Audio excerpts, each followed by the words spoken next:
네, 오늘 말씀 우리 함께 봉독하도록 하겠습니다. 오늘 말씀 사도행전 26장 27절에서 32절 말씀까지입니다. 제가 말씀을 봉독하도록 하겠습니다. 아그리빠 왕이여, 선지자를 믿으시나이까? 믿으시는 줄 아나이다. 아그리빠가 바울에게 이르되 네가 적은 말로 나를 권하여 그리스도인이 되게 하려 하는도다. 바울이 이르되 말이 적으나 많으나 당신뿐만 아니라 오늘 내 말을 듣는 모든 사람도 다 이렇게 결박된 것 외에는 나와 같이 되기를 하나님께 원하나이다 하니라. 왕과 총독과 버니게와 그 함께 앉은 사람들이 다 일어나서 물러가 서로 말하되 이 사람은 사형이나 결박을 당할 만한 행위가 없다 하더라. 이에 아그리빠가 베스도에게 이르되 이 사람이 만일 가이사에게 상소하지 아니하였더라면 석방될 수 있을 뻔하였다 하니라. 아멘. 오늘도 이렇게 하나님과 동행하기 위해 새벽기도의 자리에 나온 우리 모든 성도 여러분 진심으로 환영하고 또 축복합니다. 오늘도 우리 함께 말씀을 듣는 가운데 또 말씀을 붙들고 기도하는 가운데 하나님의 크신 은혜와 위로가 풍성히 있기를 주님의 이름으로 소망합니다. 우리는 살아가면서 오해를 받기도 하고 또 오해를 하기도 합니다. 다른 사람을 오해하여서 사이가 멀어지는 경우는 얼마든지 있습니다. 설령 그것이 가족 사이일지라도 오해라는 것은 극단적인 관계의 파괴를 가져오기도 합니다. 또 반대로 서로 오해를 심각하게 했다가도 서로 충분히 대화하고 오해를 풀어내면 이전보다 더욱 관계가 좋아지기도 합니다. 이렇다 보니 참으로 인간관계가 얼마나 어려운지 모릅니다. 아마도 다들 이런 오해에 대한 경험이 있을 것이라고 생각을 합니다. 우리는 오해를 푸는 방법도 다양합니다. 다짜고짜 오해에 대해서 반발하며 적극적으로 자신을 변호한 사람이 있는가 하면, 아니면 분을 삭히며 오해에 대해 가슴 아파하지만 정작 앞에서 말을 하지 못하는 사람, 또는 차분하게 이 오해가 풀리기를 시간을 가지며 기다리는 사람, 또 설득과 변호로 자신을 합리적으로 방어하는 사람 등 오해에 대해서 반응하고 대응하는 것도 제각각입니다. 여기 계신 성도 여러분께서는 주로 어떻게 오해를 풀어내는 편이신가요? 적극적이신가요? 아니면 소극적이신가요? 또 앞에서 말을 하시는 편이신가요? 아니면 뒤에서 주로 말을 하는 편인가요? 우리가 여기에서 생각을 해봐야 하는 문제가 있습니다. 과연 그리스도인은 이런 오해를 받는 상황 가운데서 어떻게 행동해야 하는 것일까요? 그리스도인에게 어떤 이런 상황에 대한 일관된 행동 지침이 있는 걸까요? 저는 대학 시절에 이런 오해에 대한 경험이 하나 있습니다. 그때 저는 실험실에서 일을 하느라 군대를 일찍 가지 않고, 주로 대학 1학년, 2학년 때 군대를 많이 가죠. 이 군대를 일찍 가지 않고 학교에서 4학년이 될 때까지 보냈습니다. 동아리 활동하는 것을 참으로 좋아했는데 저는 2학년 때 동아리 회장을 할 정도로 굉장히 열심히 했었습니다. 그런데 제가 4학년이 되는 해에 동아리 회장으로 저보다 1년 선배, 군대를 다녀온 선배가 그때 회장으로 당선이 된 겁니다.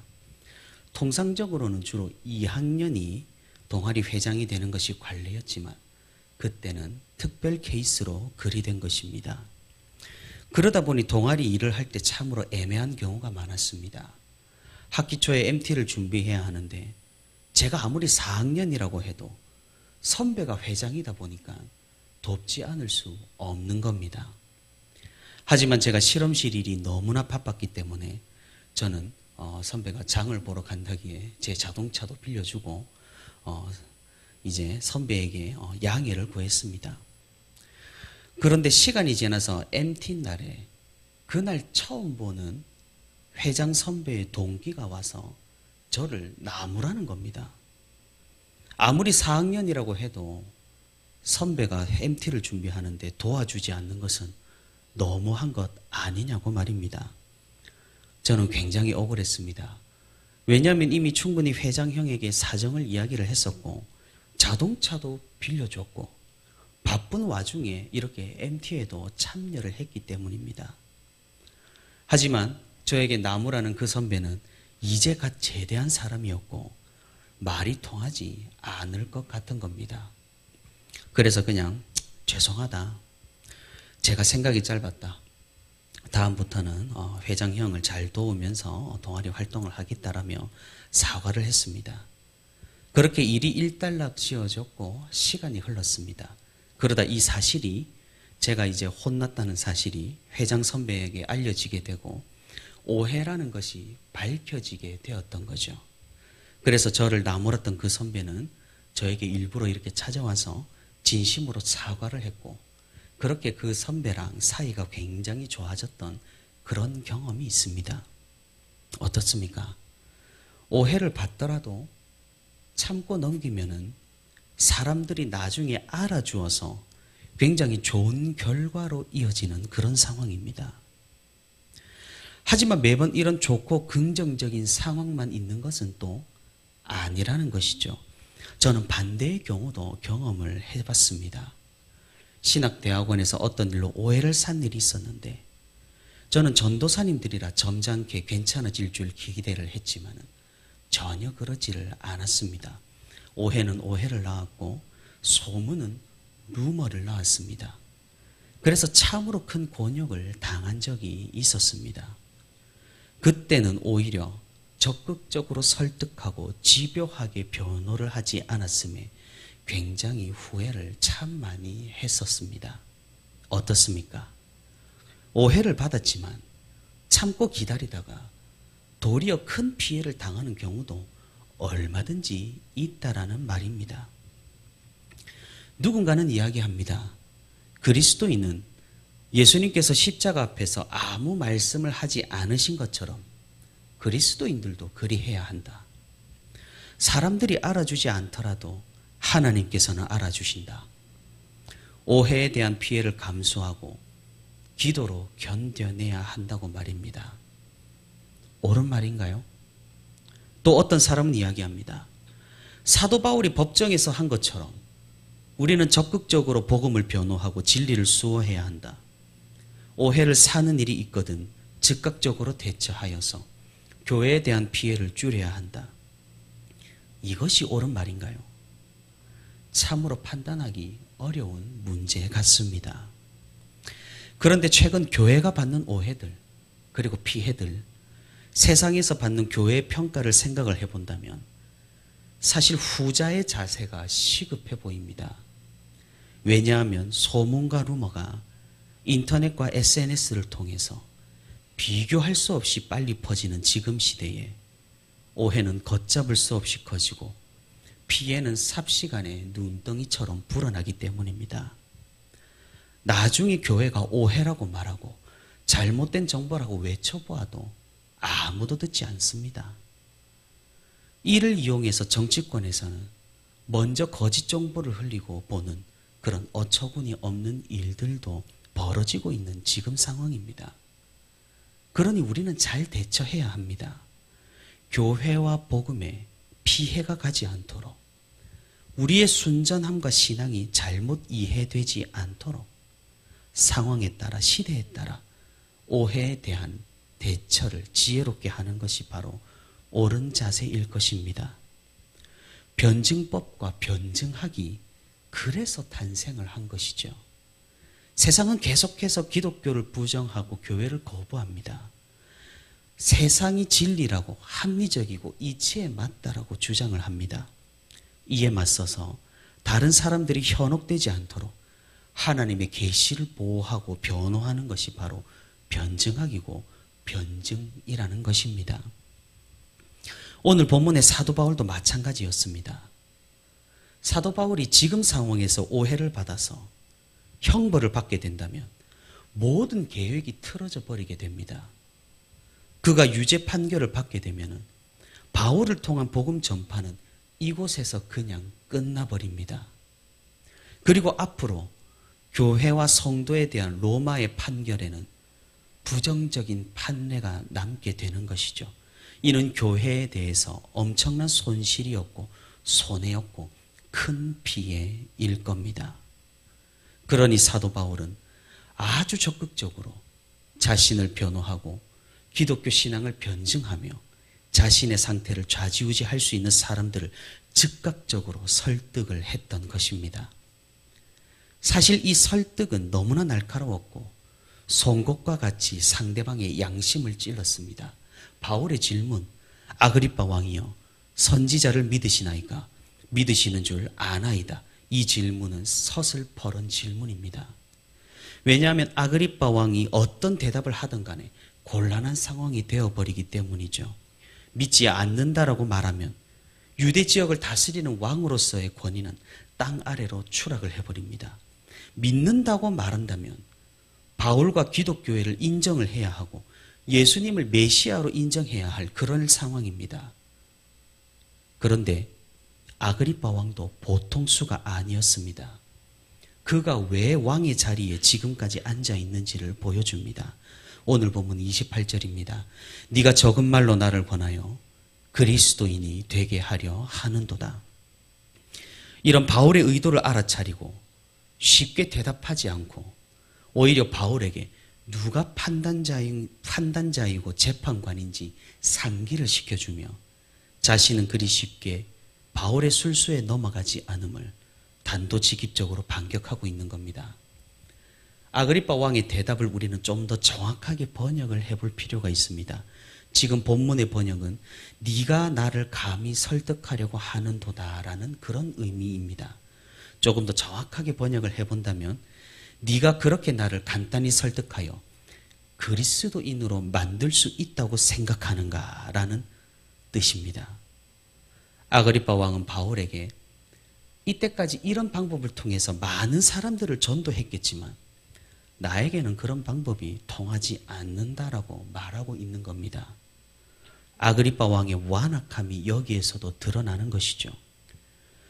아그리빠 왕은 바울에게 설득당하는 것이 당연한 수순이었지만 사도 바울을 무시함으로써 애써 자신의 영혼이 외치는 소리 또한 무시해버리는 것입니다. 이런 아그리빠 왕의 차가운 반응에 바울은 그대로 응수합니다.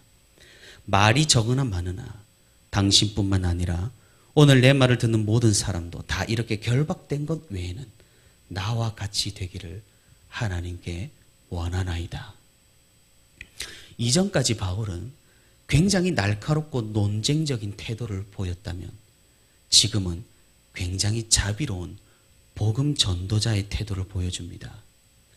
사도 바울이 본래 가지고 있었던 의도가 무엇인지 분명히 알려주는 반응입니다. 바울은 자신에 대한 변호와 더불어 그곳에 있는 모든 사람들에게 사실은 복음을 전하고 있었던 것입니다. 이를 위해서 계속해서 자신의 이야기를 하고 변증하고 변호하고 흐름을 지금까지 이끌어낸 겁니다.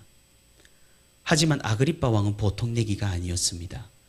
바울은 아그리빠 왕을 특정하여서 그 모든 사람들을 대상으로 복음을 전했지만 아그리빠 왕은 그 복음을 거부했고 양심의 외침을 무시했던 겁니다. 하지만 바울의 시도가 실패로만 끝난 것은 아니었습니다. 비록 아그리빠 왕을 전도하는 데는 실패했지만 그곳에 있던 수많은 사람들 그리고 이후에 이 사도행전을 읽는 독자들에게는 분명한 메시지를 전했고 영향을 미친 것입니다. 복음의 씨앗이 오늘 이 바울의 변론으로 심기워진 셈입니다. 사랑하는 성도 여러분, 우리는 바울의 진정한 목적과 의도를 살필 필요가 있습니다. 바울은 물론 자신의 무죄를 변호하는 데 집중했습니다. 그리고 이곳에서 벌을 받는 것이 아니라 로마에 가서 재판을 받고자 항소를 했습니다. 어떤 제목으로 로마로 가는지 알아보는 지금 청문회의 자리에서도 바울은 무죄를 계속해서 주장했습니다. 만약 특정한 제목이 드러나서 로마로 송환된다면 로마에서 복음 전하기는커녕 감옥에 갇혀 있어야 할지도 모를 일이었습니다.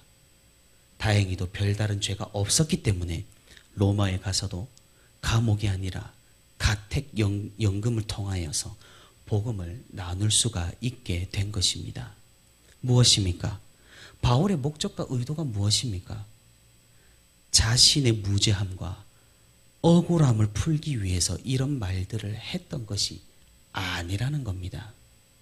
오직 복음을 위해서 이런 말들을 했다라는 사실입니다. 바울은 말을 했습니다.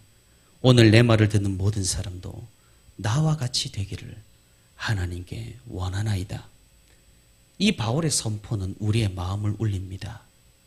그곳에 있던 많은 사람들, 총독인 베스도와 아그리빠 왕은 바울에게서 죄를 찾을 수 없었습니다. 상소한 것만 아니라면 무죄로 풀려났을 것이라고 서로 이야기를 나눕니다. 하나님께서는 이렇게 바울을 로마로 이끌고 계시는 것입니다. 사랑하는 성도 여러분, 우리가 억울한 일을 당할 때 또는 분한 일을 당할 때 그리스도인으로 손해를 보고 피해를 입을 때 우리는 어떻게 행동해야 하겠습니까? 정확하게 어떤 패턴과 공식을 말해볼 수는 없겠지만 우리는 가장 먼저 담대함을 가져야 할 것입니다. 왜냐하면 우리 곁에는 바울이 그랬듯이 하나님께서 함께 하시기 때문입니다. 그리고 우리는 변호해야 합니다. 무엇을 말입니까? 우리의 억울함, 우리의 분함, 우리의 복수, 우리의 입지를 위함이 아닙니다. 오직 복음을 위해, 복음을 수호하고 보호하기 위해, 복음에 누가 되지 않기 위해 우리는 적극적으로 변호하고 변증해야 할 필요가 있는 것입니다. 가만히 당하고 있는 것, 그것은 예수님께서 특정한 목적으로 십자가를 앞두고 하신 행동입니다. 그것이 우리의 모든 상황에서의 입장과 공식이 될 수 없을 겁니다. 예수님께서도 공생의 동안에는 적극적으로 말씀하시고 변론하시고 변증을 하셨다라는 사실을 우리는 기억할 필요가 있는 것이죠. 지금은 어두운 시대입니다. 끝도 없이 교회의 위상이 추락하는 시대입니다. 가만히 있는 것이 하나님을 위한 일이라는, 당하고 있으면 세상이 알아줄 것이라는 그런 생각은 어쩌면 아니란 생각일지도 모릅니다. 우리는 우리의 자리에서 최선을 다해 진리를 수호해야 합니다. 우리의 말로, 행동으로, 믿음으로, 보여줌으로써, 변론함으로써 우리 각자가 가진 능력과 환경과 달란트에 따라서 우리가 그리스도인이 어떤 사람인지를 보여줄 필요가 있는 것입니다. 우리가 삶 가운데서 말씀을 굳게 붙들고 그리스도인으로 살아갈 수 있기를 바랍니다. 억울한 일을 당한다고 할지라도 나의 감정을 위해서 복수하는 것이 아니라 오직 복음을 위해 침착하게 변호하고 변증하는 우리가 될 수 있기를 바랍니다. 그리한다면 하나님께서는 오늘 사도 바울을 통해서 보여주신 것처럼 우리를 통해서 일하시고 역사하시고 복음의 지경을 넓히실 것입니다. 오늘도 복음을 수호하는 그리스도인으로서 이 세상에서 그리스도인이 어떤 사람인지를 보여주며 하나님께 영광을 돌리는 저와 우리 부천시민교회 모든 성도가 되기를 주님의 이름으로 소망합니다.